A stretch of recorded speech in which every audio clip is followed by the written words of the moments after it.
he is going to give this one a go. He could do without the Romanians in the way. Martin Fourcade, though, will not give up that sort of a lead over the Germans. Well. Lesser, to me, Mike, looked... I know you said he was taking it easy on that last climb, but for me, I think he just couldn't stay with the pace. And I'd be very surprised if Lesser is still with Martin Fourcade when they come up that climb for the final time. Interesting. He's certainly trying. Look at Lesser. There's a lot more tension through his body than the relaxed moves of Fourcade. Šipuliņ just won. It's not been a good day for the Russians. They've shot well, though. I think they might come away. They've got 8 misses so far today. The best shooting, Germany and France, with only 3. That is fantastic. But remember, last night, the Russian women, they just required 41 rounds to hit the 40 targets. That equals the best that we've seen so far this season. And in fact, the relay performances this year, better than we've had in any season over the last decade. So Lindström leaves himself with work to do if he wants to get the Swedes up into the top 5. What's he got? A margin of some 25 seconds. He won't catch that on Šipuliņ. This man, Mike, is something else. He is so special.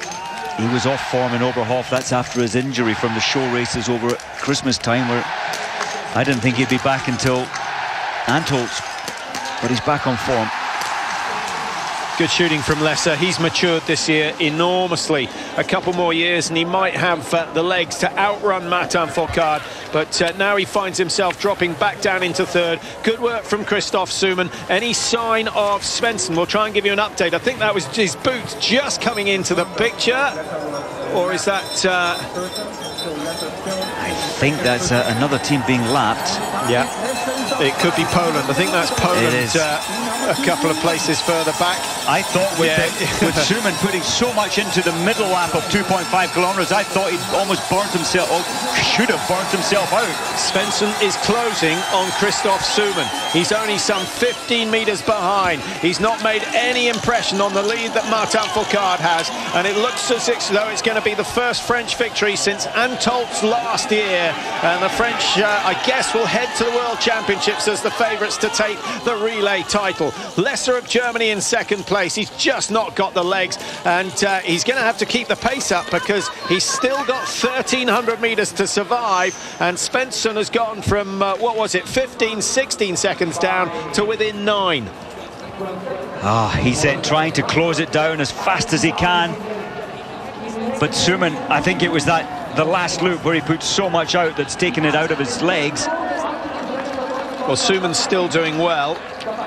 And just ahead of them, Poland, who have Lukas Slanina on the course. He's done well to hold off Suman and Svensson so long. Suman with a little look over his left shoulder, and he sees the man that he doesn't want to see. It is Emil Hegler Svensson, who's going to have to go around the long way on this corner. He's keeping the pressure on. So Norway up into 3rd, and Norway's relay results 1st and 2nd. If they get 3rd tonight, that will keep them in top spot in the standings. The only team that could have challenged them tonight are Russia, but they are way out of the picture at the moment. So, Mike, Lesser, a long look. That wasn't a sneaky glance over the shoulder. That was a long look saying, please be a lot of space. I think he's starting to run out. I'm afraid his time is up. Yeah, one big climb to go. Austria are going to pass them surely as well. But Suman's on his last legs. How much money on there being a fall on the final corner? I don't think it will be Martin Fourcade of France. It will be one of these 3 who are pushing so hard. And Lesser, in the space of 30 metres, goes from 2nd down into 4th and out of the podium positions. Norway and Austria now fighting for that 2nd place. I do feel for the Germans. Yesterday they were 4th in the women's race. Surely it's not going to happen again. Martin Fourcade, very conservative round the last corner. He read the situation well. It's been a brilliant performance by Martin Fourcade, but don't forget the work done by his brother, and of course Jean-Guillaume Bertrix on leg 2, and Alexis Berth, who took that crucial 3rd leg to put the French into a position to challenge for the win. It's another seemingly effortless performance from Martin Fourcade. The world #1 comes home to take the relay gold medal here in Ruhpolding, and it still means an awful lot to him to win a team event. The sprint for second, Mike. It's Norway versus Austria, and Svensson gets it. Suman delighted with third. That's a good comeback after a long layoff. That's a great comeback, and he skied so fast to take almost 18 seconds off the rest in the middle 2.5 kilometres. Yeah, and well done to Lesser. Not easy being given the last leg, Mike. Really, someone like Andy Bernbacher or Arndt Pfeiffer should have taken the pressure leg, because they're the two that could have skied themselves into a strong position. Interesting. You need to be a rock-solid, unfazed biathlete on the shooting range, but you've got to have a fast skier as well on the last leg. Yeah, against Svensson for CAD, you've got to. It's not so often we have a four-way race for the line, though. That's fair enough in support of the selectors. Do you think they were just experimenting for the World Championships? Surely you've got to put one of your big names on leg number 4. I think so, but they know that Arndt Pfeiffer's still not quite at his best. We know he's a great biathlete, but he's not quite at his best, so I think they're just playing around. Bernbacher unwell last weekend, and they normally put Bernbacher last because he is a fast skier, and we know he always hits the targets. Yeah, but Bernbacher and Pfeiffer have struggled here in the past. If you only have to go back as far as the World Championships last year, they both struggle with the shooting in the pressure situations in front of the Ruhpolding crowd. So maybe that's why Lesser was given that position. Here come Russia. The Russians were shooting well brilliantly earlier on, but 8 misses in all, and they finished 134. We suspect they haven't got the right wax or the right skis on their feet tonight, because that is so much in contrast to the way they skied in Oberhof just a week ago. And Sweden with Lindström taking 6 ahead of Ukraine, who dropped from 5th down into 7th on that last leg. And 7th actually not too bad. Artem Prima there.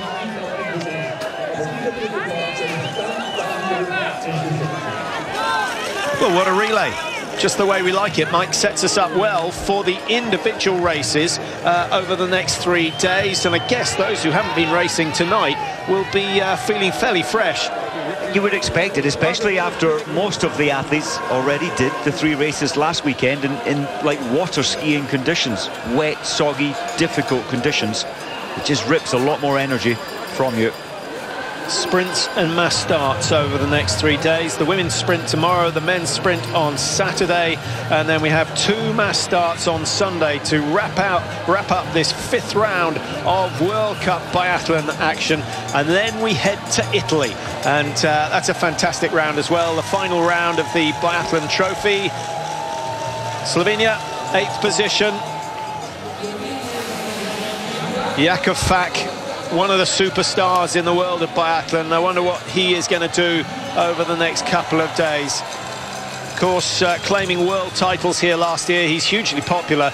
And although it's a really partisan crowd, Mike, they love the big names. They do. They respect any biathlete like Svensson, who can keep it together so regularly. He's been around since when? 2006, when he really came to light. They know him. They know all the best. France last week, what was it, 13th? Today, back. They have Martin Fourcade back in their first. Yeah, first relay with the 2 brothers, and they come out on top. I think Yaroslav Sukup to be racing so soon after a terrible injury off his mountain bike. What a man. 22 days in hospital. It's not their day today, but they've got the 16th of February, the relay at the World Championships in their minds. Yeah, 2 penalty loops for the Czech Republic. They came on leg 2, so that really put them out of contention.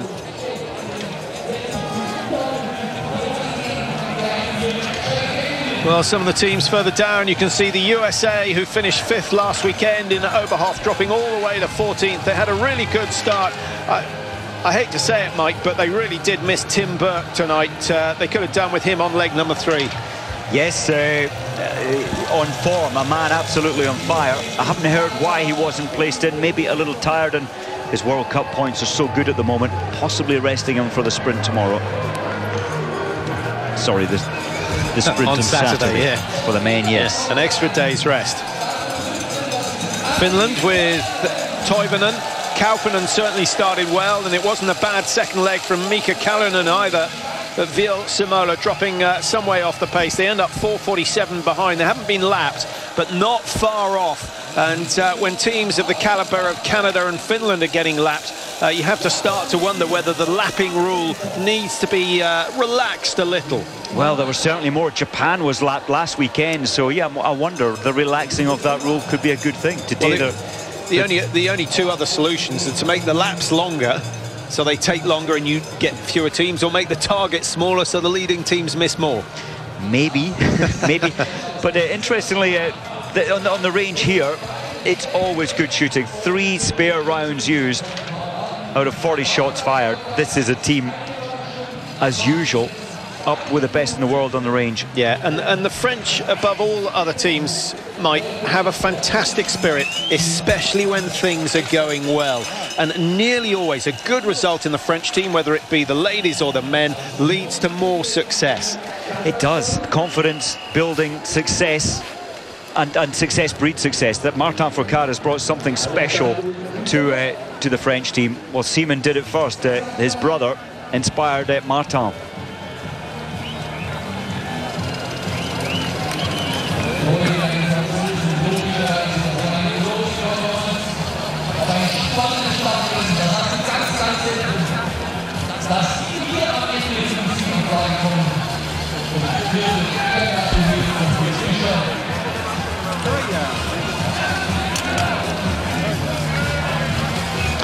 Well, finally we have the official standings of the top 10. France, Norway, Austria on the podium. Good comeback from Christoph Suman after a shaky prone shoot to ski down the teams in front and get himself into the top 3. He was delighted with that. But the stars of the night, obviously the French. It's been a good performance from them. Fourcade, Beatrix, Boeuf, and then Martin Fourcade taking the last leg.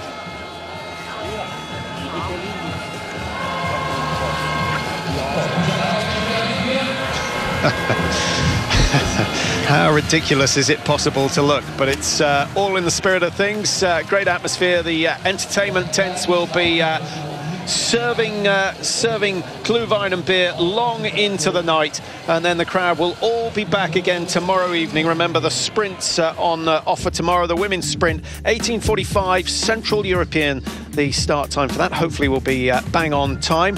We're getting into tennis season, so there are 1 or 2 disruptions at this time of year, so keep an eye on the programmes. Men's sprint on Saturday, and then, as we mentioned, the 2 mass starts, only the second mass starts of the season on Sunday, 1 o'clock European time, midday if you're watching in the UK for the first of those. There are the relay points. Norway with 3 top 3s in the relays. That's good consistency from them. 168, but they so often win here. They'll be a little put out by the fact that France have come through to snatch the victory tonight. Russia in second. Mike, the outstanding team for you?